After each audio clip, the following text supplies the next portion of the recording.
విషయాన్ని ఈరోజు మనం దేవుని ప్రస్తుతం ఈ సమయం ఈ నెల ఏ నెల?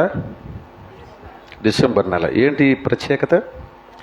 ప్రపంచమంతా క్రిస్మస్ పండుగని ఆరాధించే అవలంబించే సమయం, పండగ చేసే సమయం. పేరుకి మాత్రమే పండగ చేస్తాం తప్ప మామూలుగా అయితే సీజన్ ఏంటి? Christmas season. ఇదే ఇంకొక సీజన్ వస్తుంది ఇంక 4 నెలల తర్వాత. క్రైస్తవులకి సంవత్సరంలో 2 సీజన్లు అన్నమాట.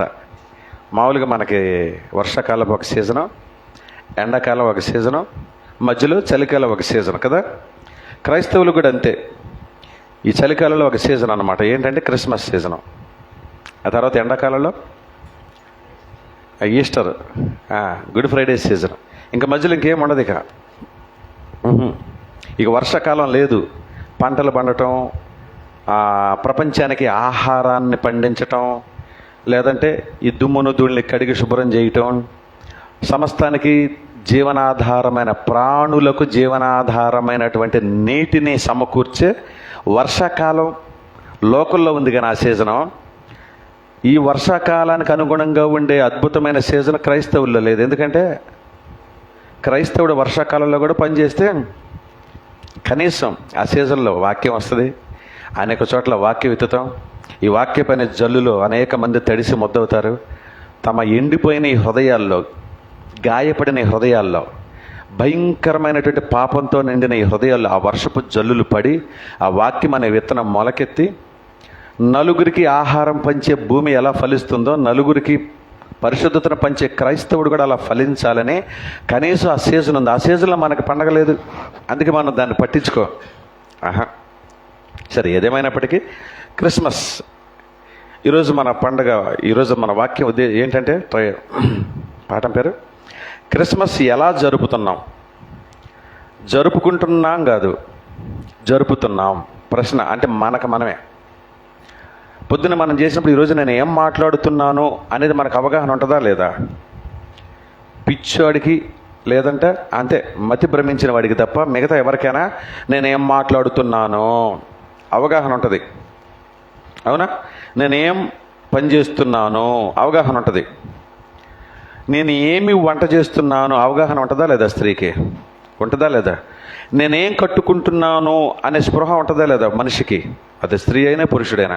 నేనేం కట్టుకుంటున్నాను ఉంటుందా లేదా? ఇది మీకు అర్థమైతే ప్రతి మనిషి ఈ భూమి మీదకి ప్రతి ఒక్కరికి స్పృహ పనిచేస్తుంది. తను ఏం చేస్తున్నాడో తెలుసుకునేంత జ్ఞానం దేవుడు ఇచ్చాడు, అర్థమవుతుంది అని మనకు అర్థమైతే, ఇప్పుడు మనం వేసుకోవలసిన ప్రశ్న, క్రైస్తవులుగా క్రిస్మస్ ఎలా జరుపుతున్నాం, ఎందుకు జరుపుకుంటున్నాం అనేది తర్వాత ఇంకొక రోజు నేర్చుకుందాం. ఎందుకు జరుపుకుంటున్నాం అనేది ఇంకొక ప్రశ్న. అవునా? మొదటి ప్రశ్న ఏంటి? ఎలా జరుపుతున్నాం. ఎలా జరుపుతున్నామో తెలియాలంటే జరిపిన వాళ్ళని చూసి కదా మనం నేర్చుకోవాలి. అవునా? మనం ఏం చేస్తున్నామో తెలిస్తే దీనికి మధ్య పోలికని కనుక ఒకసారి చూసుకుంటే, పాత అంటే యేసుక్రీస్తు పుట్టినప్పటి నుంచి మన ముందటి తరాల వాళ్ళు ఎలా జరిపారో చూస్తే, ఈరోజు మనం ఎలా జరుపుతున్నాం, ఎందుకు జరుపుకుంటున్నామో రెండో ప్రశ్న. అది ఇంకొక ప్రసంగం, ఇంకొక రోజు నేర్చుకుందాం. ఎందుకు జరుపుకున్నాను పక్కన పెడితే, ఈరోజు వాళ్ళు ఎలా చేశారో మనం ఎలా చేస్తున్నాం, మనం ఏం చేస్తున్నామో ఒకసారి తీసి బయటకు తీసుకొని వీటిని పోల్చుకుంటాం, పరిశీలించుకుందాం. ఎంతమంది సిద్ధంగా ఉన్నారు? నిజం చెప్పండి. నిజమేనా? ఏమో చేతులు ఎత్తారు కానీ రైట్. మీరు చేతులు ఎత్తినా లేకపోతే ఎత్తకపోయినా మీ ఉద్దేశం దేవునికి తెలుసు. కళ్ళారా దగ్గర నుంచి చూస్తున్నా నాకు కూడా తెలుసు. అలాగే నా గురించి కూడా మీకు తెలుసు. కాబట్టి మనం అందరం ఒకరి కన్ను తప్పించుకోలేం. ఎవరి కన్ను? దేవుని కన్ను తప్పించుకోలేం కనుక మనమందరం ఆయన సన్నిధిలో ఉన్నాం కనుక, ఆయన కళ్ళెదుట ఉన్నాం కనుక, ఇప్పుడు మనం వాక్యాన్ని బట్టి మనం ఎలా జరుపుతున్నాం అనేదాన్ని ఒకసారి పరిశీలించుకుందాం. బైబిల్లో మీరు ఒకసారి లోకా సువార్త కనుక మొదటి నుంచి కనుక మనం పరిశీలించుకోగలిగితే, బైబిల్లో ఒక మంచి పద్ధతులు ఉన్నాయి. బైబిల్లో క్రిస్మస్ని ఎలా జరుపుతున్నామంటే నేను 3 భాగాలుగా వివరించబోతున్నాను మీకు. 3 భాగాలుగా దాన్ని విభజించి, మొదటిది స్తుతించటం, దేవునిని స్తుతి. క్రిస్మస్ చేయటంలో మొట్టమొదటి భాగం ఏంటంటే, మొట్టమొదటి అంశం ఏంటంటే స్తుతి. రెండవది ప్రకటన. ముందే చెప్పేస్తున్నాను, రాసుకోండి. వీటికి వివరాలు ఇవ్వబోతున్నాను మీకు సాక్ష్యాధారాలతో, ఆధారాలతో. రెండవది ఏంటి? ప్రకటన. మూడవది సమర్పణ. నెంబర్ 1 ఏంటి? స్తుతించటం. రెండవది ప్రకటించటం. మూడవ సంగతి సమర్పించటం. రైట్. ఈ మూడింటిని మనసులో పెట్టుకొని ఈరోజు మనం ఈ సందర్భాన్ని, క్రిస్మస్ ఎలా జరుపుతున్నామో ఒకసారి మనం సరి చూసుకుందాం. ఇంతకీ పాతకాలంలో లేదంటే ప్రారంభం నుంచి యేసుక్రీస్తు పుట్టినప్పటి నుంచి వాళ్ళు ఎలా జరిపారు, ఆ తర్వాత ఎలా జరపబడింది అనేది ఆలోచించడానికంటే ముందు ఇప్పుడు మనం ఎలా జరుపుతున్నాం అనేదాన్ని ఒకసారి పరిశీలిస్తే, ఇప్పుడు మనం క్రిస్మస్ ఎలా జరుపుతున్నాం చెప్పండి. మాటకి బయట జరుగుతున్న తంతుని దేనికంటాం? పద్ధతి. ఒక పద్ధతి పెట్టుకొని ఆ తంతు ముగిస్తాం. తంతు అంటే ఒక కార్యక్రమాన్ని ఈ విధంగా చెయ్యాలి అని మొదలుపెట్టి ఇలా ఇలా ఇలా ఇలా ఇలా చేస్తూ ఇలా ముగించాలి అని ఒక పద్ధతి, ఒక ప్రారంభం ఉంటుంది, మధ్యలో కొంత పని ఉంటుంది, ముగింపు ఉంటుంది. ఇలా మొదలుపెట్టి ఇలా ఇలా ఇలా ఇలా చేసి ఇలా ముగించాలి అనే దాన్ని ఒక తంతు అంటాం. అచ్చ తెలుగు భాషలో ఏంట్రా తంతు ముగిసిందా అంటాం, అవునా? వివాహానికి ఒక తంతు ఉంటుంది, విధవా కార్యక్రమాలకు ఒక తంతు ఉంటుంది, మంచి కార్యక్రమాలకి, చెడు కార్యక్రమాలకి, ఇంట్లో జరిగే గృహప్రవేశాలకి, గృహ నిర్మాణాలకి, సమస్తానికి ఒక తంతు ఉంటుంది. విచిత్రం ఏంటంటే క్రైస్తవ్యంలో క్రిస్మస్ కూడా ఒక తంతు కనిపెట్టేశారు పెద్దవాళ్ళు. మనం ఆ తంతుని కొనసాగిస్తూ ఉన్నాం, ఆ కార్యక్రమాలని కొనసాగిస్తూ ఉన్నాం. అందులో ఏ మంచి ఉందో ఏ చెడు ఉందో వాక్యం దగ్గర పోల్చుకుందాం. సరే, ఇప్పుడు ఎలా మొదలు పెడతాం? నెల రోజుల ముందుగా అనట. మరి ఎక్కడి నుంచి వచ్చిందో ఎప్పుడు వచ్చిందో తెలియదు, కానీ ఈ తంతు ఎప్పుడు మొదలవుద్ది? డిసెంబర్ 25కి ముగించాలంటే ఎప్పటికి మొదలవుద్ది? నవంబర్ 25కి మొదలవుతుంది. మొదలుంది. ఇక అక్కడి నుంచి స్టార్స్, రకరకాల నక్షత్రాలు, తెల్లవారుజామున అబ్బా, మిగతా రోజుల్లో నిద్ర లేవనోళ్ళు కూడా ఆ నెల రోజులు, అవునా, లోకల్లో పూజ చేసేవాళ్ళు ఒక కార్యక్రమాన్ని ఇన్ని రోజులను పెట్టుకొని అన్ని రోజులు ఎలా కష్టపడతారో మనోళ్ళు కూడా ప్రతిరోజు ఉదయాన్నే లేవటం, మొక్కుబడిగా గబగబా ఉదయాన్నే ఆరాధనలు, ఆ తర్వాత మధ్యాహ్నం ఉదయం తెల్లారేటప్పటికి మళ్ళీ అయిపోతాయి ఈ ఆరాధనలో. మళ్ళీ సాయంత్రం దాకా ఏముండదు, ఎక్కడెక్కడ ఉంటామో తెలియదు. మళ్ళీ సాయంత్రం వచ్చేటప్పుడు మళ్ళా ఆదరా కొన్ని చోట్ల ఉంటే కొన్ని చోట్ల ఉండకపోవచ్చు. కొంతమంది ఉదయాన్నే పెట్టుకుంటే సాయంత్రం పెట్టేవాళ్ళు కూడా ఉన్నారు కొన్ని చోట్ల. నిద్ర లేవలేరు పిల్లలని మరీ ఎక్కువ ప్రేమించే దైవజనులు పిల్లల నిద్ర లేకపోతే ఇష్టం లేక సాయంత్రాలు పెట్టుకుంటారు. ఏదేమైనా ఒక కార్యక్రమం ఉంటుంది. ఆ తర్వాత ఇంకా చెప్పారు, ఏం చెప్పారు? లైట్లు వేయటం, లైటింగ్ వేయటం, ఉదయాన్నే ప్రార్థనలు, సాయంకాల ప్రార్థనలు, ఇంకా అమ్మా డ్రామాలు, నాటికలు, నాటకాలు, డ్యాన్సులు, ఆటలు, పాటలు, విందులు, వినోదాలు, మందులు వేసినాక చిందులు, ఇతరత్ర కార్యక్రమాలు. ఇంకా ఏంటమ్మా? స్టార్స్ పెట్టడం, మందిరాన్ని శుభ్రం చేసుకుని వెరీ గుడ్, మందిరానికి రంగులు వేయటం, మనకు కూడా రంగులు వేసుకోవటం. ఏది? తలకి, గోళ్ళకి, కాళ్ళకి, ఒంటికి కూడా పిండి వంటలు. ఇంకా చెప్పండి, ఇంకా మిగిలిపోయినాయా? ఏమైనా మర్చిపోయావా? ఇంటికి రంగులు, ఒంటికి రంగులు, బట్టలు, పిండి పదార్థాలు, వంటలు, ఇవన్నీ కామనే. ఇంకా ఏదన్నా ఉంటే కొత్త నిర్ణయాలు, బాప్తిస్మాలు తీసుకోవటం, రక్షణ పొందే కార్యక్రమాలు ఈ సీజన్లోనే. ఇలాంటి తంతులన్నీ ఇలా ప్రారంభించి ఇలా చేసుకుంటూ చివరికి డిసెంబర్ 25వ తేదీ మధ్యలో ఇంకొకటి ఉందండి, అస్సలు మర్చిపోయాం, సెమీ క్రిస్మస్. ఫైనల్కి వెళ్ళకుండానే కొంతమంది సెమీఫైనల్ ఆడేస్తూ ఉంటారు. దేనికి? ఇంతటితో ముగించుకోవడానికి. సెమీ క్రిస్మస్ ఎందుకు వచ్చిందంటే అప్పుడు దాకా ఆగలేం, అది రోజు తింటున్నాంగా, తింటున్నాం, కానీ అందరం కలిసి తినాలంటే ఇంకొక మధ్యలో ఒకటి ఉండాలి. దాని పేరు సెమీ క్రిస్మస్. వాక్యాన్ని తినరు, ఆత్మీయ ఆహారం ఉండదు అక్కడ. కుంభాల కొద్దీ, కొండలు ఏముంటుంది? శరీరాహారం ఉంటుంది. సెమీ క్రిస్మస్ పేరుతో చక్కగా మంచి భోజనాలు. ఎంతమంది ఈ పండగ కోసం ఎంతమంది ఎదురు చూపులు చూస్తుంటారు తెలుసా? నేను మాట్లాడనని చెప్పానే, 62 సంవత్సరాల 30 ఏళ్లకు పైగా అనుభవం కలిగిన పెద్ద సంఘానికి నాయకుడిగా ఉన్నటువంటి దైవజనుడు ఏదో వెధవ పని చేశాడు, మెడపట్టుకుని నెట్టేశారు. సంవత్సర కాలం నుంచి ఇంట్లో ఉన్నాడు. నిన్న పోయి అడిగితే ఎలా ఉండగలుగుతున్నావు, తిండి ఎలా సహించగలుగుతుంది, నీకు నిద్ర పడుతుందా, అసలు ఎలా ఉండగలుగుతున్నావు అంటే ఏం చేయను అయ్యగారు, ఈ సీజన్ అంతా ఎవడి సంఘంలో వాడు బిజీగా ఉంటాడు, ఎవడికి అవకాశం ఇవ్వడు, ఈ బోలెడు బియ్యం వస్తాయంట, ధాన్యం వస్తాయంట, పప్పులు వస్తాయంట, బట్టలు వస్తాయంట, కానుకలు వస్తాయట, ఎవడు ఈ రోజుల్లో సంఘాన్ని విడిచిపెట్టాడు అయ్యగారు, అందుకని ఎవడిని బతిలోనే సంఘం ఇట్లేదని ఎట్టొకట్ట ఓర్చుకుంటున్నానన్నాడు ఆయన. చెప్పడానికి కూడా నాకు సిగ్గుగానే ఉంది, కానీ ఏం చేద్దాం, చెప్పిన వాడి మాట చెప్పడమే నా మాట కాదుగా. ఎట్టొకట్ట ఓర్చుకుంటున్నా, ఈ డిసెంబర్ అయిపోతే జనవరి వస్తే కొద్దిగా చల్లబడుద్ది ఏది, ఈ భక్తి. అప్పుడు ఎవడొకని బ్రతులు ఆడుకొని కొద్దిగా దూరమైనా సరే ఏదో ఒక సంఘం తీసుకొని వెళ్తానయ్యా. నేను అన్నాను, అప్పుడు దాకా నువ్వు బ్రతుకుంటావా అన్నా. అయ్యో అంత మాట అన్నా శ్రయ్య గారు, 20 ఏళ్ళు ఇంకా నాకు ఆయుష్కాలం ఉంది, నేను 80 ఏళ్ళు వచ్చిన దే బలంతో ఉంటాను అన్నాడు. అప్పుడు వచ్చింది ఆ సందర్భం. ఇప్పుడు నేను ఆయన గురించి మనకెందుకులే, కానీ ఇవన్నీ జరుగుతాయి అంటే దేనికి చేస్తున్నారంట, సెమీ క్రిస్మస్ పేరుతో భోజనాలు, క్రిస్మస్ పేరుతో మీకు పండగ, మీ ఆనందం కొద్దీ మీరు ఇచ్చే కానుకలతో ఈ స్థానంలో ఉన్న మాకు పండగే. అవునా, ఎన్ని డబ్బులు వస్తాయో, ఎన్ని వంటకాలు వస్తాయో, తినలేక చచ్చిపోవాలి మొక్కలు. ఎవడొకడు తెచ్చి పెడతానే ఉంటాడు, వద్దనే కొంది పెరిగిపోతాయి. పిండి వంటలన్నీ అయితే దాచిపెట్టుకుని 4 రోజుల తర్వాత తినొచ్చు. మాంసం మొక్కలు పనికిరావుగా, ఏం చేస్తాం, పట్టకపోయినా సరే తినేసేయాల్సిందే, తిండితో చచ్చిపోతాం. ఇవన్నీ చేసి చేసి చేసి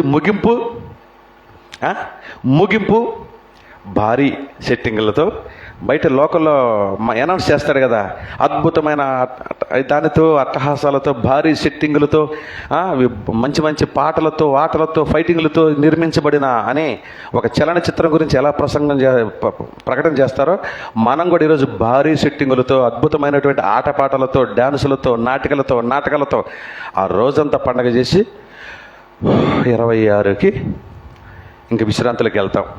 అవునా, 25 రాత్రికి ముగించి 26 నుంచి మళ్ళీ మామూలే, పాత రోత జీవితం. కడుగబడిన పంది మరలా బురదలో దొరిలినట్లుగా, కుక్క తన వాంతికి తిరిగి వెళ్ళినట్లుగా మనమంతా ఎక్కువ మందిమే, మళ్ళీ అంతా అంటే ఫీల్ అవుతారు, ఎక్కువ మందిమే మరలా ఆ బురదలోకి వెళ్ళి ఆ వాంతిని తింటూ మరలా ఇంకొక సీజన్, ఏప్రిల్లోనో వచ్చే సీజన్ వరకు ఎదురు చూస్తూ, సీజన్ కోసం వచ్చే ఫ్రూట్స్ లాగా, సీజనల్ ఫ్రూట్స్ లాగా, సీజనల్ రోగాల్లాగా, సీజనల్ క్రైస్తవులుగా బతుకు కొనసాగిస్తున్న మనకి క్రైస్తవ్యంలో క్రీస్తు జన్మించిన మొదటి నుంచి క్రిస్మస్ ఎలా జరిపారో, క్రిస్మస్లో ఉన్నటువంటి ఆ స్తుతి విధానమో, ప్రకటన విధానమో, ఆ సమర్పణ విధానమో ఏంటో బైబిల్ని చూసి తలపోసుకుంటూ ఒక్కసారి మనం జ్ఞాపకం చేసుకోవడానికి కొనసాగుతాం. వెళదాము. లోకాసువార్త 2వ అధ్యాయము 1 నుంచి 7 వచనాలు మీ అందరికీ తెలిసినయే. యేసుక్రీస్తు జనన విధానం ఎట్లనగా అని మొదలు పెడతారు. అవునా, మీ అందరికీ తెలిసిన సందర్భమే.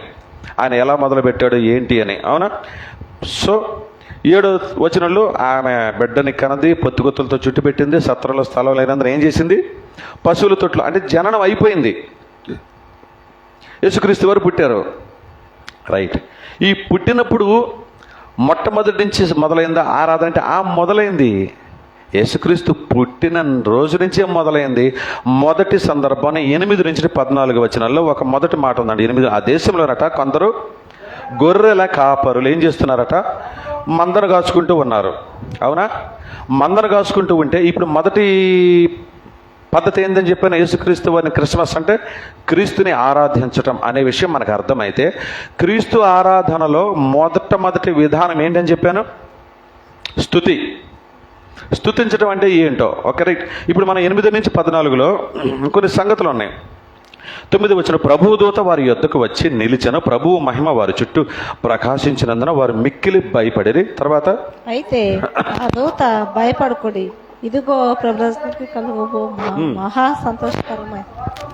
మహా సంతోషమైన సువర్తమానము నేను మీకు తెలియజేయుచున్నాను. దావీదు పట్టణమందు నేడు రక్షకుడు మీ కొరకు పుట్టి ఉన్నాడు, ఈయన ప్రభువైన క్రీస్తు అని ఒక ఆనవాలు చెప్పింది దూత. ఇది మనకు తెలుసు. ఆనవాలు చెప్పగానే జరుగుతున్నటువంటి 13వ వచనంలో ఒక మంచి మాట, 13-14లో ఒక మంచి మాట ఉంది, చదువుదాం. దేవునిని స్తుతిస్తూ ఉన్నారు. యేసుక్రీస్తుని ఆరాధించడం అంటే మొట్టమొదటి పని ఏంటంటే, వెంటనే ఈరోజు మొదలైంది కాదు. యేసుక్రీస్తు వారు చనిపోయి తిరిగి లేచిన తర్వాత మొదలైంది కాదు. అసలు యేసుక్రీస్తు పుట్టుక రోజు నుంచే మొదలైంది స్తుతించటం. ఎలాగా? వెంటనే పరలోక సైన్య సమూహము పరలోక సైన్య సమూహము ఆ దూతతో కూడా ఉండి, లేదు ఒక సమూహమే వచ్చేసింది. ఒక గుంపు మంద, ఎక్కువ మంది వచ్చి ఏం చేశారట? సర్వోన్నతమైన స్థలములలో దేవునికి మహిమయు, ఆయనకిష్టులైన మనుషులకు భూమి మీద సమాధానమును కలుగునుగాక అని దేవునికి స్తోత్రము చేయుచు ఉన్నారు. దేవుని స్తోత్రం ఇది, మనుషుల స్తోత్రం కాదు, మనుషులకి ఘనపరచడం కాదు. దేవునికి మహిమ చెల్లునుగాక, మహిమ కలుగునుగాక, మనుషులకు సమాధానము కలుగునుగాక అని స్తుతిస్తూ ఉన్నారు. మన పాటలు పాడండి అదే. అందుకే స్తుతించండి అంటే అర్థం ఏంటంటే, దేవునికి మన నోటితో మాటలు, నా దేవా నువ్వు ఇలాంటి వాడివి అని. మనకు ఒక భోజనం పెడితే థ్యాంక్స్ ఎలా చెప్తామో, ఒక అవసరానికి తీర్చి అప్పిచ్చి మనల్ని ఆదుకుంటే ఎలా కృతజ్ఞతగా థ్యాంక్స్ చెప్తామో, మరి అంతకంటే విలువైన జీవితాన్ని మనకిచ్చిన మన దేవునికి మనం కృతజ్ఞతలు చెల్లించాలి. ఎలాగా? స్తుతించడం ద్వారా. అందుకే కదా మన పొద్దున్నే ఉదయాన్నే ప్రారంభంలోనే స్తుతించండి, దేవునికి కృతజ్ఞతాస్తుతులు చెల్లించండి. గతించిన దినాలన్నిటి కూడా ఆయన చేసినటువంటి వాటిని తలపోసుకుంటూ ఆయన స్తోత్రం చేయండి అని ఎందుకు మేము ఇక్కడ నిలబడి మొత్తుకునేది? ఎందుకంటే మీ నోటికి దేవుని స్తుతించడం అనే విద్య అలవాటు చేయటానికి. ఎందుకంటే మనిషికి ఇంకొక మనిషిని ఘనపరచడం అస్సలు ఇష్టం ఉండదు. ఒక మనిషిని నువ్వు గొప్పవాడివి, నువ్వు మహానుభావుడివి అని ఘనపరచడం ఇష్టం ఉండదు. అయినా కూడా ఒకవేళ చేశాడంటే ఎదుటి మనిషి దగ్గర నుంచి లాభం పొందుకోవటానికి, ఎదుటి మనిషి దగ్గర మెప్పు పొందుకోవటానికి. మనం కూడా అంతే. మీ హృదయపూర్వక కానుకలు సమర్పించండి అంటే అర్థం ఏంటి? దేవుడు చూడాలని, దేవుడు ప్రతిఫలం ఇవ్వాలని కానుకలు వేయమంటే కాదు. కొంతమంది చేతికిస్తారు. దేనికి? గొప్ప కోసం, నేను ఎంత ఇస్తున్నా అని నాకు తెలియాలని. నువ్వు ప్రార్థన చెయ్యని నా చేత చేయించుకుంటే ఆశీర్వాదం నా చేతిలో ఉందా? ఆయన ఆశీర్వదిస్తే మీకు లాభం. అంటే దేవుని స్తుతించడం అంటే మనుషులు చూసేది కాదు. ఇది హృదయం ఉప్పొంగాలి, దేవుడు చూడాలి. మనుషులు చూసేటట్టుగా చేసే స్థుతిలో దేవుడు ఉండడు. కానీ నువ్వు తన్మయత్వంతో హృదయపూర్వకంగా దేవుని స్తుతి చేస్తూ ఉంటే మనుషులు చూస్తారు, కానీ చూసిన వాళ్ళు కూడా ఖచ్చితంగా ఆనందం కలుగుద్ది. అరే వీళ్ళు అన్నీ మర్చిపోయి ఆరాధిస్తున్నారు. కృత్రిమంగా ఉండదు, సహజంగా ఉంటుంది. ఇది ముందు మనకు అర్థం కావాలి. హృదయపూర్వకంగా చెయ్యాలి స్తుతించడం. అందుకే మిమ్మల్ని పాటలు పాడమని, ప్రార్థించమని ఎందుకంటే మేము అలవాటు చేసేది ఆ ప్రార్థన, స్తుతి దేవునికి ఇష్టమైన యాగాలు. అవన్నీ దేవుడు చూడాలని, దేవుని పట్ల మీకు అనుబంధం పెరగాలని, మీరు అనుభవిస్తున్న ఈ స్థితి ఏదైతే ఉందో అది మనుషుల వలన కాదు, దేవుని వలన వచ్చింది అనే విషయం దేవుడే అనుమతించాడు, దేవుడే మనకి అనుగ్రహించాడు ఈ స్థితిని అని మీకు అర్థం కావాలని మిమ్మల్ని దేవునికి స్తుతించండి, దేవుని ప్రార్థించండి అని నేర్పుతాడు దైవజనుడు.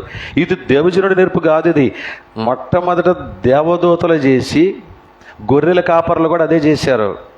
గొర్రెల కాపర దగ్గర నుంచి మొదలైతే, యేసుక్రీస్తు జననంతో మొదలైతే నేటికి కొనసాగుతోంది స్తుతించటం. నోటితో దేవుని స్తుతించటం, పాటలతో దేవుని స్తుతించటం. అందుకే కదా నా దేవుడు నీవేనయ్యా అని పాటలు పాడతాం, స్తుతులు ఎందుకో నా దేవా అని పాటలు పాడతాం, నన్ను గన్నయ్యా రావే నా యేసయ్యా అని పాటలు పాడతాం. ఎందుకు? మనకు అర్థమైతే నన్ను సృజించినవాడు ఆయనే, నాకు ఈ రకంగా అన్నీ సమకూర్చినవాడు ఆయనే అని హృదయపూర్వకంగా స్తుతించడం మనకు అలవాటు కావాలి. క్రిస్మస్లో అదొక భాగం. పేరుకు మాత్రమో ఎవరో చూడాలనో లేదంటే ఎవరో మెచ్చుకోవాలనో ఇది చేస్తే మీకు లాభం కలుగదు, దేవుడు చూడాలని. ఒకసారి మీరు అదే అధ్యాయము 27, 28 వచనాలు ముందుకు వస్తే అక్కడ ఒక ఆయన ఉన్నాడు. ఆయన ఒక ఆయన కనపడతాడు. ఏంటాడు ఆయన? ఎవరైనా? సుమయోను అని పెద్దోడు, చాలా పెద్ద ఆయన, మోస్ట్ సీనియర్ అప్పటికే. ఆయన అంటున్నాడు ఒకసారి 29, 30, 27, 28 వచనాలు కలిసి ఉంటాయి చూడండి. అంతటా ధర్మశాస్త్ర పద్ధతిన అంతకంటే ముందు 26 వచనాలు ఆయన గురించి ఒక మాట రాశాడు దేవుడు. 25, 26 వచనాల్లో సుమయోను ఒక ఆయన ఉన్నాడంట, మనుషుడు. అతడు నీతిమంతుడు, భక్తిపరుడయుండి ఇశ్రాయేలు ఆదరణ కొరకు కనిపెడతా ఉన్నాడట. పరిశుద్ధాత్మ అతని మీద ఉందట. అతడు యేసుక్రీస్తును చూడకుండా చనిపోయిన వరం కూడా పొందుకున్నాడు. అతడు ఆత్మవశ్యుడై యేసుక్రీస్తు వారు 8వ రోజు పేరు పెట్టడానికి చర్చిలోకి తీసుకొస్తే దేవాలయానికి వెంటనే ఆయనకి అర్థమైపోయింది. ఆత్మవశ్యుడై అంటే అర్థం ఏంటంటే ఎవరో చెప్పలేదు ఆయనకి, పరిశుద్ధాత్మ బయలుపరిచింది. నువ్వు ఎదురు చూస్తున్న ఆయన వచ్చాడు, ఆ పరిశుద్ధుడు వచ్చాడు, ఆ అభిషిక్తుడు వచ్చాడు, ఆయనకి పేరు పెట్టాలి నువ్వే. ఆయన ముట్టుకొని ఆయన స్తుతించాల్సిన బాధ్యత నీదే. ఆయన చూడకుండా నువ్వు చనిపోవని నీకు వరం ఇచ్చాను కదా, లే సమయంలో వెళ్ళని పరిశుద్ధాత్మ ప్రేరేపిస్తే ఆత్మవశ్యుడై వాళ్ళు వీళ్ళు మెచ్చుకోవాలని ఆ సంఘంలో, చర్చిలో, ఆ దేవాలయంలో అరే సుమయ్యను భలే ప్రార్థన చేస్తున్నాడే, భలే ఆరాధిస్తున్నాడు అని మెచ్చుకోవాలని కాదు, ఆత్మవశ్యుడై వచ్చి అతను యేసుక్రీస్తును చూసి ఏమంటున్నాడు తెలుసా? శిశువైన యేసుని దేవాలయం తీసుకుని వచ్చినప్పుడు అతడు తన చేతులతో ఆయనను ఎత్తుకుని స్తుతిస్తున్నాడు. యేసుక్రీస్తుని ఎత్తుకుని మనం ఆ రోజు ఆయన చేతులతో ఎత్తుకున్నాడు. ఈరోజు నువ్వు హృదయంలో ఎత్తుకోవాలి. ఆ పాత మలినాన్ని కడిగి శుభ్రం చేసుకొని హృదయంలోనికి నువ్వు ఆయన ఎత్తుకుంటే ఆయన నిన్ను ఏదో కూర్చోబెట్టాడు. ముసుగులేసి ఊరికి కూర్చోడానికి ఇష్టపడ్డావు. ఇక్కడ వాక్యం జరుగుతుంటే మనం ఇళ్లలో ఉండగలుగుతున్నామంటే, పెళ్ళిళ్ళలో ఉండగలుగుతున్నామంటే, ఉద్యోగాల్లో వ్యాపారాల్లో ఉండగలుగుతున్నామంటే మనం ఆయన హృదయంలో కావలసినంత రీతిగా ఎత్తుకోలా. ఊరికి అట్లా లోపల పెట్టేసి తలుపేసి తాళం వేసేసాం. విచిత్రం ఏంటంటే తాళాన్ని బయట పారేసాం, లేదా అపవాదికి ఇచ్చాం. వాడు తీసినప్పుడు లోపలికి వెళ్తున్నాం మనం. ఈరోజు ప్రత్యేకమైన పని ఉంది, ఖచ్చితంగా మనం వెళ్ళాల్సిందే. తాళం దిగిన ఈరోజు అంటే సరే తాళం వాడి దగ్గర ఉంచేసి మనం వెళ్ళిపోతున్నాం మన పనులకి. అర్థం కావట్లేదు మనకు అసలు. స్తుతించడానికి కూడా చేత కావట్లా. కానీ ఆయన ఆ రోజు స్తుతిస్తూ ఉన్నాడు. 36, 37, 38 వచనాలు ఇంకొకరు ఉన్నారు. ఆమె పేరు స్త్రీ, ఒక ఆమె పేరు ఏంటట? అన్న. ఇంకా వివాహమైంది, భర్త చనిపోయాడు, చాలా కాలం దేవుని సన్నిధిలో ఉంది. వదిలేస్తే ఆమె ఏం స్తుతిస్తుంది? 36, 38లో బహుకాలం గడిచిన వృద్ధురాలై ఏం చేస్తుందట? ఉపవాసంతో రేత్రి పగలు సేవ చేస్తుంది. ఆమె కూడా ఆ గడియలోనే ఆమె కూడా టైం వచ్చేసింది. ఎంతకాలం నుంచి నువ్వు భర్త కాపురం లేకపోయినా, యుక్త వయసు నుంచి కూడా నువ్వు విధవరాలుగా ఉన్నా కూడా ఇంకొక ఆలోచనే లేకుండా రేం బగులు పరిచర్య చేస్తూ ఇక్కడే పడున్నావుగా, దేవాలయంలోనే, చర్చిలోనే పడున్నావు కదా. ఇదిగో నువ్వు ఎదురు చూస్తున్న రక్షకుడు వచ్చేసాడు, వెళ్ళి కలువు అని ఆమెను పరిశుద్ధాత్ముడు ప్రేరేపిస్తే ఆమె వచ్చి ఆమె కూడా ఆ గడియలోనే లోపలికి వచ్చి దేవుని కొనియాడి. దేవుని కొనియాడుతోటి అంటే అర్థం ఏంటి? నోటితో స్తుతిస్తోంది. అర్థం కావట్లే మనకి. కొనియాడుతోందంటే స్తుతించటం. అపొస్తల కార్యాల గ్రంథాలు 2వ అధ్యాయంలో ఒక మంచి మాట ఉంటుంది, తీయండి ఒకసారి. అపొస్తల కార్యాల గ్రంథము 2వ అధ్యాయము 3-4 వచనాలు ఏముందో చూడండి అక్కడ. అపొస్తల కార్యాల గ్రంథం 2వ అధ్యాయం 3-4 వచనాలు. మరియు అగ్నిజ్వాలల వంటి నాలుకలు విభాగింపబడినట్లుగా వారికి కనపడి వారిలో ఒక్కొక్కని మీద వ్రాలగా, నిజంగా నీ మీద పరిశుద్ధాత్ముడు పనిచేస్తూ ఉంటే, నిజంగా నువ్వు తీసుకున్న బాప్తిసం సరైనదయ్యి నువ్వు వాక్యం ప్రకారమే మారు మనసు పొంది పాపక్షమాపణ పొంది బాప్తిసం తీసుకుంటే నా డౌట్ అందులో నీకు పరిశుద్ధాత్మ ఉంది. నువ్వు తప్పు చేస్తున్నావో లేదంటే లెక్క లేకుండా ఉన్నావంటే నీ లోపమే తప్ప దేవుని లోపం కానే కాదు. ఆయన లోపల గద్దిస్తూనే ఉంటాడు, లే ప్రార్థన చేయి, లే పోయి వాక్యమేను, లే పని చేయి అని అంటూనే ఉంటాడు. మనమే లేవం, అంతే కదా. గద్దిస్తామంటే, పురుషుడు గద్దిస్తుంటే పెళ్ళాం ఎలా లెక్క లేకుండా ఉంటుందో ఏంటంటే నువ్వు నాకు చెప్పేదని. పరిశుద్ధాత్మను కూడా మనం అలాగనే లెక్క లేకుండా ఉంటాం. ఆయన ఊరుకోడు, గద్దిస్తూనే ఉంటాడు, మనమే పట్టించుకోం. వాళ్ళు ఏం చేస్తున్నారట? ఒక్కొక్కరి మీద వ్రాలగా అందరూ పరిశుద్ధాత్మతో నిండిన వారై ఆత్మ వారికి వాక్శక్తి అనుగ్రహించిన కొలది అన్య భాషలతో మాట్లాడటం అంటే ఏంటి? దేవుని స్తుతిస్తూ ఉన్నారు, పని చేస్తున్నారు. అర్థం కావట్లే మనకంతే. శక్తి కొలది. ఈరోజు శక్తి లేకుండా ఉన్నవాళ్ళు ఎవరో లేవు, కానీ శక్తి కొలది చెయ్యం. అంటే మనం చెయ్యాల్సిన దానికంటే తక్కువగానే చేస్తున్నాం. ప్రార్థన అయినా పాడటమైనా పరిచర్య అయినా మనం చేయాల్సిందనగా ఎక్కువ చేయట్లా. వాళ్ళు శక్తి కొలది చేశారట, మన శక్తి కొలది యాడ్ చేస్తున్న కనీసం చేయాల్సిందని కూడా చేయట్లా. ఇప్పుడు స్తుతించడం గురించి మీకు పరిచయం చేశాను. ఒక కార్యక్రమం, మొదటి పద్ధతి ఏంటి? క్రిస్మస్ చేసే పద్ధతి. క్రీస్తుని ఆరాధించేవాళ్ళు ఆ రోజుల్లో ఎలా ఆరాధించారు? మాటతో స్తుతించారు, దేవదూతలు స్తుతించారు, సుమయోను స్తుతించారు, అన్న ప్రవక్తి, తొలితరం భక్తులు.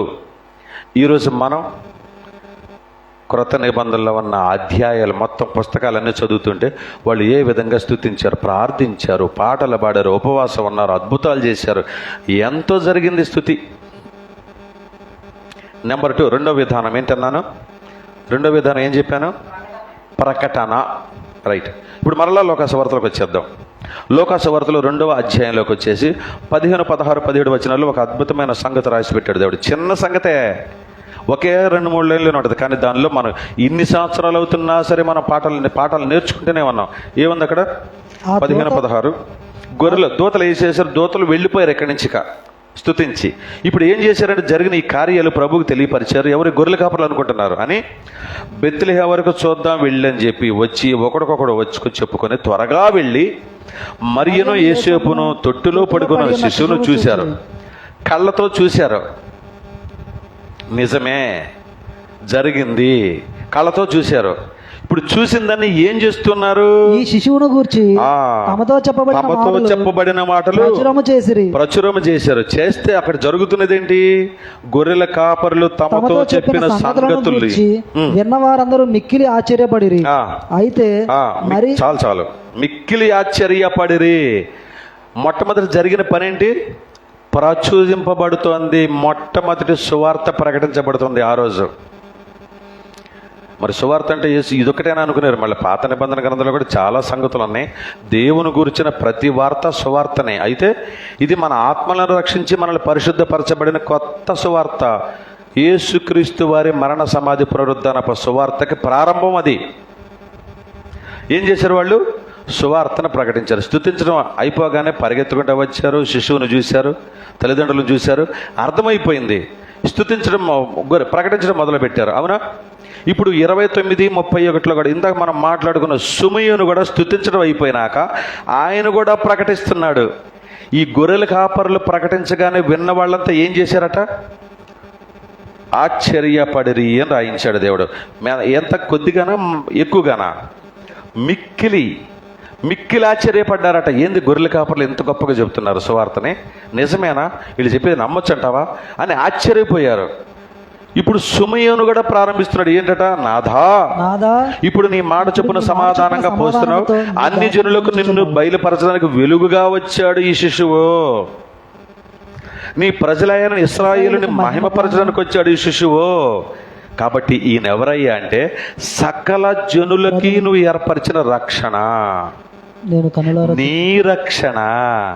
అటు ఇశ్రాయేలుకైనా సరే, ఇటు ఎవరో తెలియని అన్ని జనాంగమైనా సరే, ఇక నుంచి సకల జనులు, సకల ప్రజల ఎదుట నీవు ఉంచిన ఈ రక్షణ అని ప్రకటిస్తూ ఉన్నాడు సుమయోను. అన్న కూడా అదే మాట. ఆమె ఏమంటుంది? ఆమె కూడా ఆగడియలోనే లోపలికి వచ్చి దేవునిని కొడియాడి యెరూషలేములో విమోచన కొరకు కనిపెట్టుచున్న వారు అందరితో ఆయనను గురించి మాటలాడుతోంది, ప్రకటిస్తోంది. ఈరోజు మనం క్రిస్మస్ ఎలా చేస్తున్నాం అనే విషయాన్ని నేర్చుకుంటూ ఉన్నాం. అపొస్తలుల కార్యాల గ్రంథము 2వ అధ్యాయము 14 నుంచి 40 వరకు ఏంటో తెలుసా? మొట్టమొదటి పేతురు గారి ప్రసంగం, యేసుక్రీస్తు వారి మరణము, సమాధి, పునరుద్ధానములతో కూడిన సంపూర్ణ సువార్త ప్రకటన. అపొస్తలుల కార్యాల గ్రంథం 2వ అధ్యాయము 14 నుంచి 40 వరకు. ఇదంతా ఏంటి? సువార్త ప్రకటన. యేసుక్రీస్తు మీ కొరకే, మీ పాపముల కొరకే మరణించాడు, సమాధి చేయబడ్డాడు, కానీ కుళ్ళిపోలేదు, తిరిగి లేచాడు. నమ్ముతారా? మారు మనసు పొందండి. ఆనాడు కళ్ళతో చూసి ప్రకటించారు గొర్రెల కాపరులు, సుమయోను, ఇంకా ఎవరు? అన్న. ఆఖరికి పేతురు గారి వాళ్ళు మొట్టమొదటి తరంలో ఉన్నటువంటి వారు కూడా, శిష్యులు కూడా ఆయన చూసే, మేము ఏది చూచితిమో, దేనిని తాకితిమో, దేనిని నిదానించి కనుగొన్నామో దానినే మేము ప్రకటిస్తున్నాం అంటాడు యోహాను గారు. అంటే వాళ్ళంతా ఏమన్నారు? చూశారు. ఈరోజు చూసి నమ్మిన వానికంటే చూడక నమ్మిన వారు ధన్యులని మనకు అర్థమైతే ఈరోజు కూడా మనం ఆయన్ని కళ్ళారు చూడాల, కానీ హృదయంతో చూస్తున్నాం. ఒక లంచగొండి మారి పరిశుద్ధుడిగా ఉన్నాడు, ఒక తాగుబోతు మారి శుభ్రంగా మంచి బట్టలు వేసుకుని తిరుగుతున్నాడు, ఒక వ్యభిచారి మారి కరెక్ట్గా చక్కగా తన సంసారాన్ని భర్తతో కొనసాగిస్తూ పరిశుద్ధులుగా కనపడుతుంది. ఒక పాపాత్ముడు దేవుని సంఘంలో ఉన్నాడు, ఒక తిరుగుబోతు, ఒక తాగుబోతు, ఒక లంచగొండి, ఒక దుర్మార్గుడు, ఒక ఏ లోకంలో ఉన్న చెడైతే ఉందో దాన్ని విడిచిపెట్టి వచ్చినవాడు సంఘంలో కనపడుతున్నాడు. మనం చూస్తూ ఉన్నాం, అర్థమవుతూ ఉంది. అరే వాడు మారడు అనుకున్నవాడు కాలం ఇలా గడిచి గడిచి గడిచి కొద్ది రోజులు గడిచేటప్పటికి మన పక్కనే మోకాళ్ళేసి ప్రార్థన చేయటం మనం చూస్తున్నామా లేదా? మనకంటే ఎక్కువగా ప్రకటించే వాళ్ళని మనం చూస్తున్నామా లేదా? మరి మనం ఎంత ప్రకటిస్తున్నాం? క్రిస్మస్ ఎలా ప్రకటిస్తున్నాం? ఎంత స్తుతిస్తున్నాం? హృదయపూర్వకంగా స్తుతిస్తున్నామా లేదా? ప్రకటిస్తున్నామా లేదా? ఇదే మనకు ఈరోజు నేర్చుకోబోతున్న పాఠం. మూడవ పని ఏంటి? క్రిస్మస్లో మూడవ భాగం ఏం చెప్పాను? సమర్పణ. ఇక దీని గురించి మనం అస్సలు మాట్లాడకూడదు, కానీ మాట్లాడాల్సిందే. నా కోసం కాదు, మరి ఎవరి కోసం? సంఘక్షేమం కోసమే. ఒకసారి మీరు మత్తయి సువార్త 2వ అధ్యాయం తీయండి. మత్తయి సువార్త 2వ అధ్యాయము 10-11 వచనాలు ఏముంది అక్కడ? తీద్దాం. మత్తయి సువార్త 2వ అధ్యాయము 10-11 వచనాలు. వారు ఆ నక్షత్రమును చూసి అత్యానంద భరితులై ఈరోజు మన సంఘంలో, మన రోడ్డు మీద, మన మూల మీద, మన బజార్లో మన అట్టహాసంగా వెలిగించిన నక్షత్రం అని చెప్పుకుంటున్న ఈ టార్చ్ లైట్ లేదా ఈ బల్బు వెలుతున్న చూసి నక్షత్రం అనుకుంటున్నాం. మంచిదే, మనకి ఎంత ఆనందం కలుగుతోంది. నిజమా ఆనందం? లేదు. ఆ లైట్, ఆ నక్షత్రాన్ని చూసి ఎవ్వరూ ఆనందించట్లా. మరి ఆనందం వెతుకులాడుకుంటున్నారు. మద్యంలో దొరుకుతుందా, మందులో దొరుకుతుందా, మాంసంలో దొరుకుతుందా, బట్టల్లో దొరుకుతుందా, అలంకరణలో దొరుకుతుందా? ఆనందం అని దొరుకుతున్నారు. కానీ ఆ రోజు తొలితరం నాడు జ్ఞానులైన వారు, వాళ్ళు జ్ఞానులంటే మనం జ్ఞానం పేరుతో అజ్ఞానంలో ఉన్నానే. ఇంకా చెప్పాలంటే అజ్ఞానంలో ఇంకా దిగుతున్నాం. ఇలాంటి మీకు అర్థం కాదమ్మా. అజ్ఞానంలో ఇంకా ఎక్కువ డిగ్రీలు సంపాదించుకుంటున్నాం. ఇలాగ అర్థమైద్దామా కదా? అజ్ఞానంలో ఇంకా మూర్ఖత్వంతో సంపాదించుకుంటున్నాం. ఆ రోజు ఏం చేశారు తెలుసా జ్ఞానులు?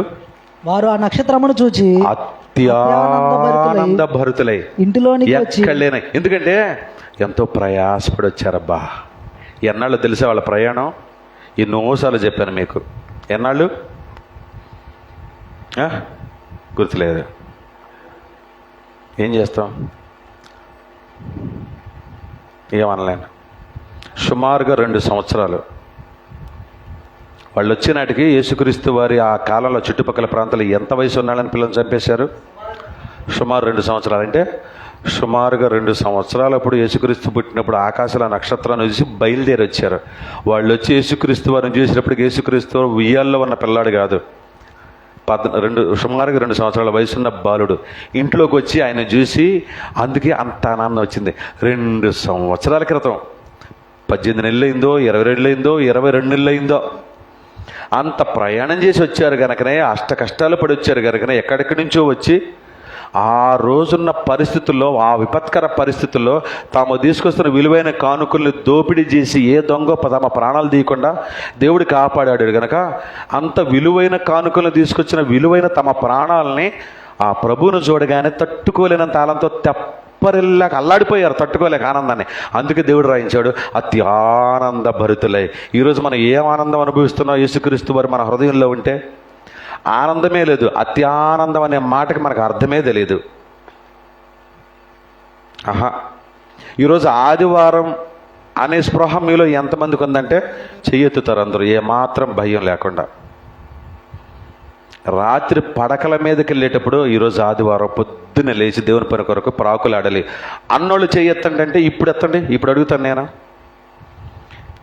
ఈరోజు ఆదివారం అని తెలుసు అంటే అందరికీ తెలుసు చేయెత్తుతాం. కానీ నిన్న ప్రశ్న ఇదే ప్రశ్నను మార్చి అడిగితే, నిన్న మీరు పడుకోబోయేటప్పుడే అయ్యా రేపు పొద్దున్న ఆదివారం ఉంది, నిన్ను ఆరాధించడానికి నేను రావాలి, ఎర్లీగా లేచి త్వరగా రెడీ అయిపోయి నీ గురించి ఆలోచిస్తూ ఇంకొక ఆలోచనే లేకుండా నీ సన్నిధికి రావాలని ఎంతమంది నిద్ర లేచారు చెప్పమంటే ఇప్పుడు కూడా లేకపోతే చెయ్యి. ఇదే ప్రశ్న మార్చి అడిగితే అందరూ చెయ్యి ఎత్తుతారు. చూసారా? ప్రశ్న ఒకటే, అడిగే విధానం బట్టి మన మనసులో సమాధానాన్ని వెతుకులు అడుకోవాల్సి వస్తుంది. ఇక ఆనందం ఎక్కడుంది? అవునా? ఎవరికి తోచిన కార్యక్రమాల్లో వాళ్ళు ఎవరికి తోచినట్టుగా 10 గంటల దాకా సమయాన్ని ఖర్చు పెట్టి ఎంజాయ్ చేసి తీరుబడిగా వచ్చిన మనకి అత్యానందం అనే మాటకి అర్థమే తెలియదు. ఆ పదాన్ని వాడటానికి మనం అనర్హులం. కానీ ఆ రోజు అంత ప్రయాణం చేసి వచ్చిన ఆ జ్ఞానులు నక్షత్రాన్ని చూసి అత్యానంద భరితులు ఏం చేశారు? ఇప్పుడు చూడండి, అంత ఆనందం వేస్తే అప్పుడు మనకి ఇవ్వబడుద్ది కానుక. మనకి ముఖ్యమైన ఎన్నోసార్లు చూడాలనుకుంటున్నటువంటి బంధువు, చుట్టమో, అమ్మో, నాన్నో, తాతయ్యో రాకరాకింటికి వస్తే అప్పుడు వస్తుంది మనకి ఆనందం. ఎన్ని రకాలు వండుతాం, ఎన్ని మాటలు వెతుకులాడుకుంటాం మాట్లాడుకోవడానికి. అవునా? ఎంత ఆనందాన్ని గడపాలని ట్రై చేస్తాం. అవునా కదా?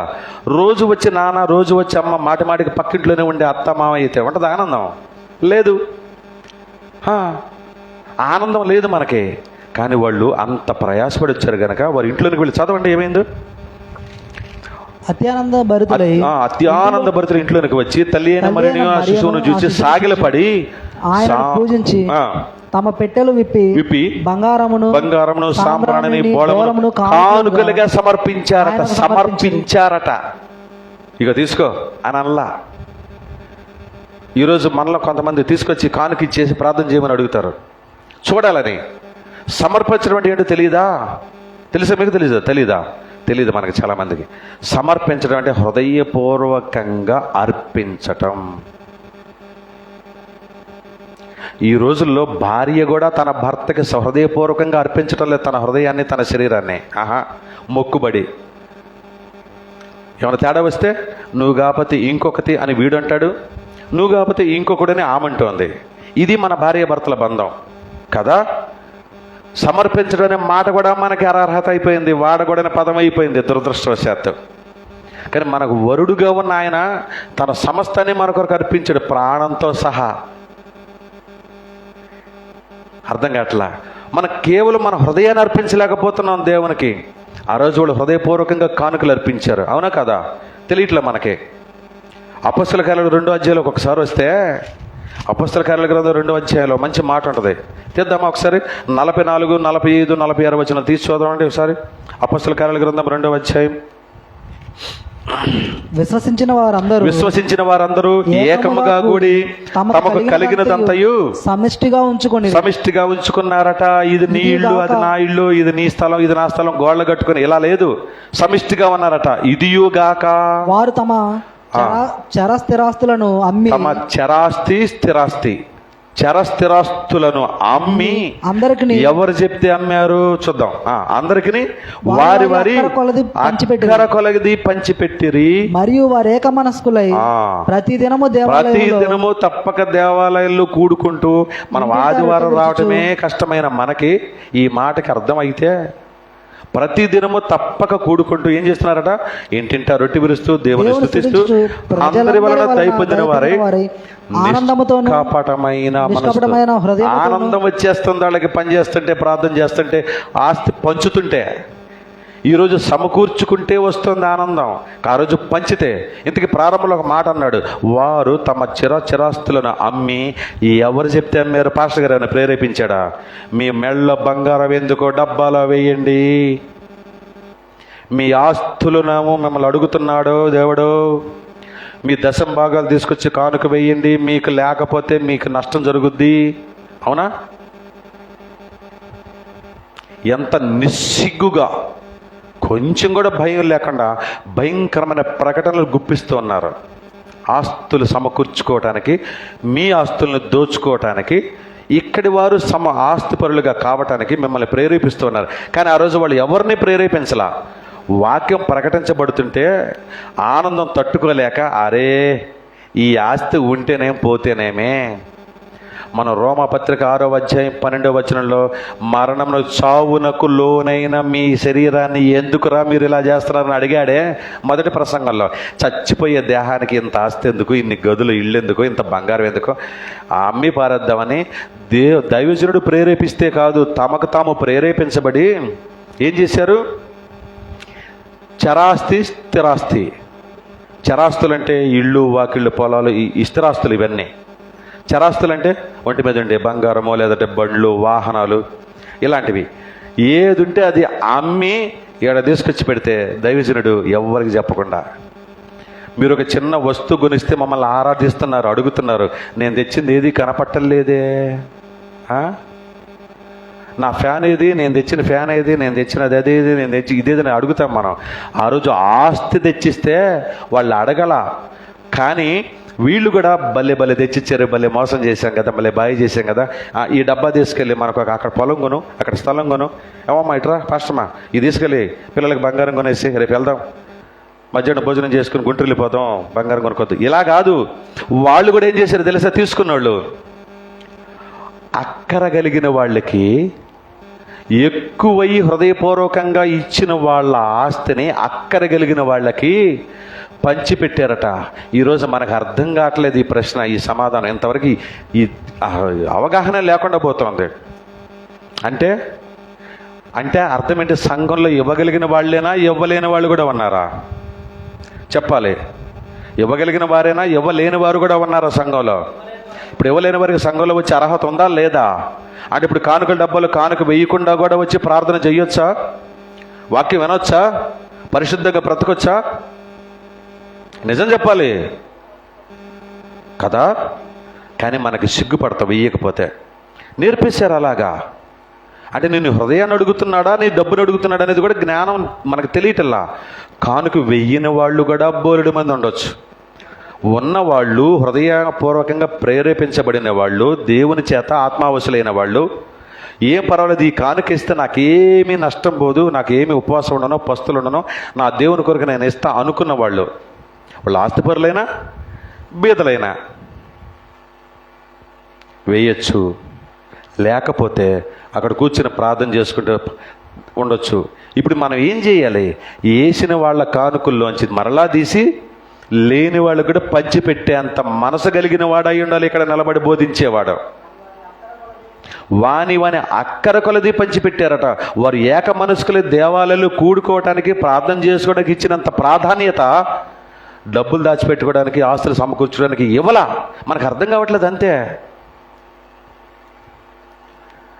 ఇవ్వండి ఇవ్వండి ఇవ్వండి ఇవ్వండి అని జలగలాగా పీడిస్తున్న జలగకి 2 కుమార్తెలు అంట. ఒకదాని పేరు ఇమ్ము, రెండో దాని పేరు కూడా ఇమ్ము ఇమ్ము ఇమ్ము. ఏ సందర్భమైనా సరే కాదేది కవితకు అనర్హమని ఒక ఆయన అన్నాడు. కాదేది అడుక్కోవటానికి అనర్హమని బైబిల్ని చూపిస్తే మనం రుజువు చేస్తున్నాం మనలో చాలామంది. ఏ సందర్భమైనా డబ్బులు అడుక్కోవచ్చు. సందర్భాలు చెబితే మళ్ళా తగాదాలు వస్తున్నాయి. వాళ్ళ అభిమానులు వస్తున్నారు తగాదాలకి. ఆఖరికి దైవజనుడు కూడా బర్త్డేలు, తమ పిల్లల కుటుంబాలకు సంబంధించిన పండుగలు, ఫంక్షన్లు కూడా పబ్లిక్లో చేసేస్తున్నాడు కానుకలు తెచ్చుకోవడానికి, కానుకలు తీసుకోవడానికి. నిన్న ఆయన పెద్ద బర్త్డే పార్టీ చేసి వేల లక్షల మందిని పిలిచి సేవకుని గురించి పాట పాడుతూ బ్రహ్మాండంగా పాట వినిపిస్తూ ఉన్నాడు. నేను ఎంత గొప్పనో చూడండి అని నిలబడ్డాడు. అలాగా యేసుక్రీస్తు వారు కూడా అలా చాచి ఉంటాడో లేదో, లోబడి నొల్లని వారి వైపు దినమెల్ల నా చేతులు చాస్తున్నాడని మాట రాయించి ఇలా చాచాడో లేదు. ఈయన మాత్రం ఇలా చూస్తున్నాడు. పక్కన ఇంకొక రైట్ హ్యాండ్, లెఫ్ట్ హ్యాండ్ ఆడంటాడు ఇంకొకడు. ఈ దైవజనుడి కోసం వచ్చిన వేలాది మంది భక్తులారా, లక్షలాది మంది భక్తులారా, మీరందరూ కృతజ్ఞత కానుక తెచ్చారని నాకు తెలుసు అంటున్నాడు. ఏంటి దాని అర్థం అంటే, చచ్చినట్టుగా పెళ్ళికి వచ్చారు, బర్త్డేకి వచ్చారు, మర్యాదగా కానుకలేసి వెళ్ళండి అని మనల్ని ప్రేరేపిస్తూ ఉన్నారు. కానీ ఆ రోజు సమర్పించడం అంటే దైవజనుడికి సమర్పించడం కాదు. ఆ రోజు సమర్పించడం అర్థం ఏంటంటే, దేవునికి సమర్పించారు. వాళ్ళు ఏం చేశారంటే, ఆ సమర్పణను అందుకున్న దైవజనులు తమ సొంత ఆస్తిగా దానిని భావించగా దానిని కూడా అక్కర కొలది పంచిపెట్టారట. ఎవడికి లోటు లేదంట. ఈరోజు మన సంఘంలో చాలా మందికి లోటు ఉంది, ఇబ్బందులు పడుతున్నాం. మరి ఇంత సంపాదించిన మనమేమన్నా ఆ ఇబ్బందుల్లో ఉన్నవారికి ఆదరిస్తున్నామా, ఆదరించగలుగుతున్నామా? అటువంటి మనసు మనకుందా? అలాంటి మనసు ఉండాలంటే, ఒకవేళ మనసున్న ఆదరించాలంటే మన దగ్గర స్తోమత ఉండాలిగా. ఆ స్తోమత ఇక్కడికి రావాలంటే స్తోమత కలిగిన వాళ్ళు చేయి చాచాలి, ఇక్కడ అందులో సమర్పించాలి. అప్పుడు మనం దాన్ని తీసుకెళ్ళి అర్హత కలిగిన వారికి పంచగలం. ఇదంతా కూడా క్రిస్మస్లో భాగాలు. ఇవేమీ చెయ్యకుండా, అందుకే దేవుడు ఒక మాట చెప్పారు. కొరింథీ మొదటి పత్రిక 6వ అధ్యాయము 19-20 వచనాలు మనందరికీ తెలిసిన మాట. ఒకసారి చదువుకుని ముగించుకుందాం. కొరింథీ మొదటి పత్రిక 6వ అధ్యాయము 6వ అధ్యాయం 19-20 వచనాలు. ఏముంది అక్కడ? మీ దేహము దేవుని వలన మీకు అనుగ్రహించబడి మీలో ఉన్న పరిశుద్ధాత్మకు ఆలయమై ఉన్నదని మీరు ఎరుగరా? మీరు మీ సొత్తు కారు, విలువ పెట్టి కొనబడిన వారు గనుక మీ దేహముతో దేవుని మహిమపరచుడి. అదండి పరిస్థితి. ఈరోజు నువ్వు దశంభాగాలు ఇవ్వమని అడుగుతున్నాడా? రాసి పెట్టుకోండి. దశంభాగాల గురించి, కానుకల గురించి మాట్లాడుతున్నారా? మీరు వెంటనే అసలు చెవులు మూసేసుకోండి, అసలు మానేసేయండి ఆ సంఘాలని. చెబుతుంటే అర్థం కాదు, ఎన్నిసార్లైనా చెప్పండి. డబ్బుల గురించి మాట్లాడే వాడి దగ్గర మీరు ఉండొద్దు. వాడి వాక్యం గురించి మాట్లాడడు, పరిశుద్ధాత్మ గురించి మీకు వివరించడు. డబ్బులు అడిగేవాడు దేవుని జనుడు కాదు. ఎందుకు? అది అడగాలి, ఆయనకు తెలియదా ఏంటి? చేస్తున్నది ఆయన పని అయితే మనల్ని పోషించడం ఆయనకు తెలియదు. అడుక్కోవాల్సిన పని ఏముంది? మిమ్మల్ని ప్రేరేపించాల్సిన పని ఏముంది? ఇందాక వాళ్ళు తమ ఆస్తి అక్కర కొలదే పంచిపెట్టడానికంటే ముందు వాళ్ళు ఏం చేశారట? తమ స్థిరాస్తులను అమ్మారట. దైవజనుడు అమ్మమని చెప్పాడా ఏంటి? వాళ్ళకే అనిపించింది. పరిశుద్ధాత్మ మీలో ఉంటే మీకే అనిపించాలి. అరే ఇది క్రిస్మస్ పండుగ కదా ఈ నెలలో, మన సంఘం తరపున ఏం చేద్దాం? దైవజనుడి మనసేంటి? ఆయన ఇంట్లో దాచిపెట్టుకుంటున్నాడా, లేదా బయట పంచుదాము పరిచర్య చేద్దాం అంటున్నాడా? అయితే పరిచర్య చేయాలంటే ఏం చేయాలి, నా వంతుగా నేనేం చేయాలని మీకే మీరు ఆలోచించుకోవాలి. పరిశుద్ధాత్మ సహాయం అంటే మీకు ఆలోచన రానప్పుడు, ఆ మనసే లేనప్పుడు నేను ఎంత ప్రసంగం చేసినా వ్యర్థమే. అది అడుక్కునేవాడినా నేనేమన్నా? ఈ స్థానంలో ఉండే వాళ్ళు అడుక్కునేవాళ్ళ, బిచ్చగాళ్ళ కాదు. దేవుని యొక్క సువార్తని, దేవుని యొక్క రక్షణని బోధించడానికి మాకివ్వబడిన అర్హతను బట్టి దేవదూతలకు లేని భాగ్యాన్ని మాకిచ్చాడని మిక్కిలి ఆనందంతో ఈ సువార్తను ప్రకటించే పాత్రధారులం, లేదా ఆయన పని మనుషులం. మేము సేవకులం, దాసులం, పాత్రలం, మధ్యవర్తులం, బిచ్చగాళ్ళం కాదు. ఇవ్వాలనుకుంటే మిమ్మల్ని ప్రేరేపిస్తాడు. మేం ప్రేరేపించితే అది మాకు పాపం. ఆ రోజు అదే జరిగింది, అందుకే వాళ్ళు ఇచ్చారు. ఇప్పుడు ఏమంటున్నాడు? మిమ్మల్ని నీవే నా సొత్తు అంటున్నాడు. నీవే ఆయన సొత్తు అయితే నిన్ను విలువ పెట్టుకున్నాడట. ఏం విలువ పెట్టాడు? తన ప్రాణాన్నే త్యాగం చేశాడు నీ కొరకు. తన రక్తాన్ని ధారపోసాడు. నీ ఉండాల్సిన స్థలంలో, ప్లేస్లో, ఎక్కడ? ఆ మరణంలో, ఆ శిలువలో ఉండాల్సింది నీవు నేనే. నీ ఉండాల్సిన స్థలంలో ఆయనుండి నీకు రాబోతున్న, నీకు వేయాల్సిన శిక్షణ ఆయన అనుభవించి నిన్ను బతకరా బాబు అనే మంచి భార్యని, చక్కని బిడ్డల్ని ఇచ్చి, కొంత జీవిత ఆయుష్కాలం ఇచ్చి హ్యాపీగా తిను, తాగు, సంతోషించు, భార్యతో హ్యాపీగా ఉండు, పిల్లలతో సంతోషంగా ఉండు. ఈ సంతోషంలో నన్ను జ్ఞాపకం చేసుకోరా, నా గురించి ప్రకటించరా, నా గురించి 10 మందికి పరిచయం చేయరా అని మనల్ని అడుగుతున్నాడు. ఇప్పుడు దశంభాగం ఎక్కువ, లేకపోతే నీవే ఎక్కువ? ఆస్తి ఎక్కువ, దశభాగం ఎక్కువ? అంటే మొత్తం నిన్నే అడుగుతున్నాడు. అంటే నీవే ఆయన సొత్తు అయినప్పుడు దశభాగం ఎక్కడుంది? ఇవాళ నీకు ఎక్కువైంది అనుకో, మొత్తం నువ్వే చేయి. నీకు అవసరమైంది అనుకో, ఇవ్వలేకపోయావు అనుకో, మౌనంగా ఓ పక్క నుండి ప్రార్థన చేయి. ఆయన ఇస్తే ఎగిరి గంతులేసి సంతోషపడేవాడు కాదు, ఇవ్వకపోతే మెటికలు విరిసి కుళ్ళుకునేవాడు కాదు. నీ హృదయంలో ఉన్న పరిశుద్ధతను బట్టి, నీ మనసును బట్టి నీకు అన్ని ఇచ్చేవాడు ఆయన, సమకూర్చేవాడు ఆయన. నువ్వు తిట్టుకుంటూ కొనుక్కుంటూ ఇచ్చినా ఆయన పట్టించుకోడు. ఇవ్వాలని మనసుండి ఇవ్వలేకపోతే ఆయన కోపడ్డావు. టోటల్గా ఆయనకు ముఖ్యమైనది ఏంటి? నీవే, నీ దేహమే. ఇందాక మనం మొదటి ప్రసంగంలో చాలా వివరంగా మాట్లాడుకున్న ఆ మాటకి చివరి మాట ముగించుకుందాం. రోమీలకు రాసిన పత్రిక 6వ అధ్యాయం 13వ వాక్యం చివరి లైను. సగమే చెప్పాను మొదటి ప్రసంగంలో. 6:13. అయితే మృతులలో నుండి సజీవులమనుకొని మిమ్మును మీరే దేవునికి అప్పగించుకోండి. ఇందాక నేను ఒక మాట చెప్పి ముగించేసాను పూర్తి చేయకుండా మొదటి ప్రసంగంలో. ఒక పెద్ద వాహనం ఢీకొని పోయి లాస్ట్ మినిట్లో తప్పిపోయినాడు ఏమనుకుంటాడు?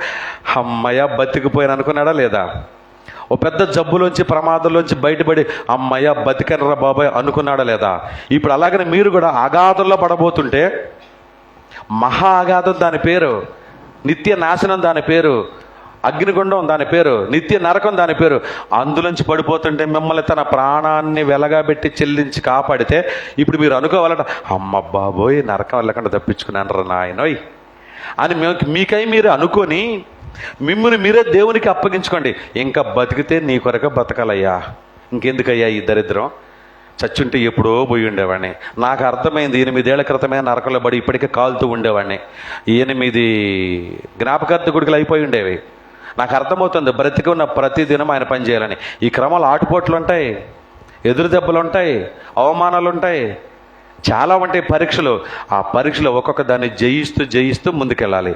అదే క్రిస్మస్ అంటే. మీ అవయవములను నీతి సాధనములుగా దేవునికి అప్పగించుడే. ఇదే క్రిస్మస్. మీ అవయవాల్ని నీతి సాధనాలుగా. నీ చేతులు ఒకప్పుడు దోచుకోవడానికి ఇష్టపడ్డాయా? ఇప్పుడు పంచడానికి ఇష్టపడు. మీ కళ్ళు ఉపయోగించు. దేవుని వాక్యం లేని దీనుడు దరిద్రుడు ఎక్కడున్నాడు? బిచ్చగాళ్ళు ఎక్కడున్నారు? వృద్ధులు ఎక్కడున్నారు? వాళ్ళకి కొంచెం బట్టలు పెంచుదాం. దీనుడు, వాక్యం తెలియని దేవుడు లేని దరిద్రుడు ఎక్కడున్నాడు? వానికి దేవుని వాక్యాన్ని పంచుతాం. నీ కళ్ళు దాని కొరకు వాడబడాలి. ఇంతకుముందు భయంకరమైన తిట్టుపోతావా? ఈరోజు నువ్వు వాక్యాన్ని మాట్లాడటానికి తప్ప నోరు తెరవ మాకు. నీ నీతి సాధనాలుగా నీ అవయవాలను ఉపయోగించడం అంటే ఇదే అర్థం. ఇంతకుముందు దోచుకోవడానికి, దాచుకోవడానికి, ఆక్రమించుకోవడానికి పరుగులు పెట్టేవాడివా? ఈరోజు సువార్తను ప్రకటించడానికి పరిగెట్టు. ఇదే నీ అవయవాల్ని నీతి సాధనాలుగా ఉపయోగించడం అంటే అర్థం. ఇవేవి చేయకుండా మేము లైట్లు వేస్తాం,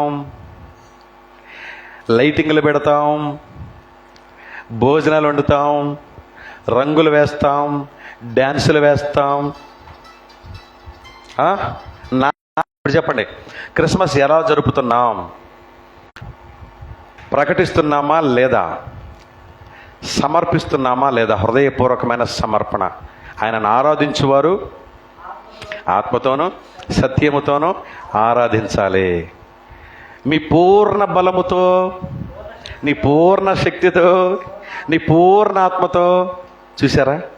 అంటే ఏం చేసినా సమర్పించడం అంటే హృదయపూర్వకంగా సమర్పించాలి, హృదయపూర్వకంగా ప్రకటించాలి, హృదయపూర్వకంగా స్తుతించాలి.